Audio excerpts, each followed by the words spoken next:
సుందరయ్య విజ్ఞాన కేంద్రంలో జరిగే ఆల్ ఇండియా స్టూడెంట్స్ కాన్ఫరెన్స్కు పెద్ద ఎత్తున విద్యార్థి మేధావులు హాజరై విజయవంతం చేయాలని Bharat Bachao national vice chairman cardiologist doctor MF Gopinath పిలుపునిచ్చారు. ఈ మేరకు ఉస్మానియా యూనివర్సిటీ ఆర్ట్స్ కళాశాలలోని పొలిటికల్ సైన్స్ సెమినార్ హాల్లో భారత బచావో తెలంగాణ రాష్ట్ర కమిటీ ఆధ్వర్యంలో 25-26 నిర్వహించే ఆల్ ఇండియా స్టూడెంట్స్ కాన్ఫరెన్స్కు సన్నాహక సమావేశం నిర్వహించారు.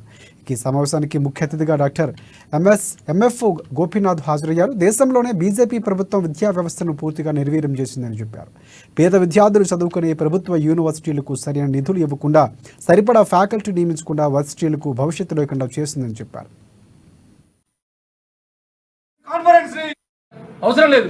విద్యా వ్యవస్థలో మన భావజాలను మాత్రం బలవంతంగా చొప్పిద్దాం, కానీ రిక్రూట్మెంట్లు చేయొద్దు. ఒకవేళ రిక్రూట్మెంట్లు చేసినా కూడా మన పాజిటివ్ భావజాలంతో ఉన్నటువంటి వాళ్ళు ఈరోజు చెప్పాలనుకుంటే, నర్మగర్భంగా చెప్పాలంటే, ఈరోజు ఆర్ఎస్ఎస్, బీజేపీ, ఏబీపీ లాంటి సంస్థలు పనిచేసిన వాళ్ళకు మాత్రమే సెంట్రల్ పోస్టింగ్ ఇచ్చేటువంటి ఒక దరిద్రమైన పరిస్థితి మన దేశంలో కనబడుతుంది.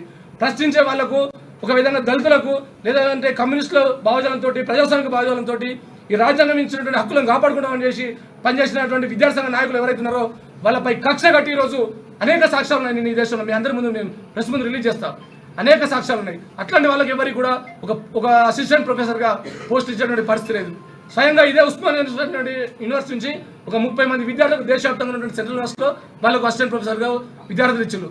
విద్యార్థులు ఇవ్వాలంటే సెట్, నెట్, జేఆర్ఎఫ్, అదేవిధంగా కొన్ని అకాడమిక్ క్రెడెన్షియల్స్, అకాడమిక్ అచీవ్మెంట్స్ ఉండాలి. అదేవిధంగా వాళ్ళకు టీచింగ్ ఎక్స్పీరియన్స్ ఉండాలి.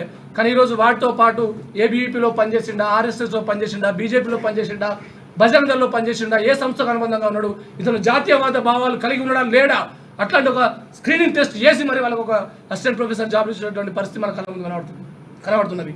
ఇంత దుర్మార్గమైనటువంటి పరిస్థితి భవిష్యత్ తరాలకు ఏం సృష్టిస్తుంది? ఒక సామాజిక సంక్షోభాన్ని సృష్టిస్తుంది.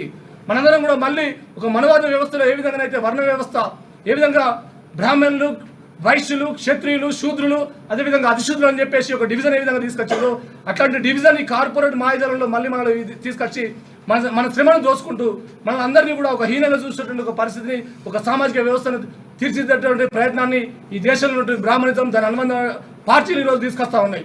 నేను ఒక నేషనల్ కాన్ఫరెన్స్ను విజయవంతం చేసే క్రమంలో భాగంగా ఈ విద్యా వ్యవస్థలో ఉన్నటువంటి కాషాయీకరణను, కార్పొరేట్ను వ్యతిరేకించిన క్రమంలో ఈ దేశంలో అనేక మంది విద్యార్థి సంఘాలను, అనేక మంది విద్యార్థులను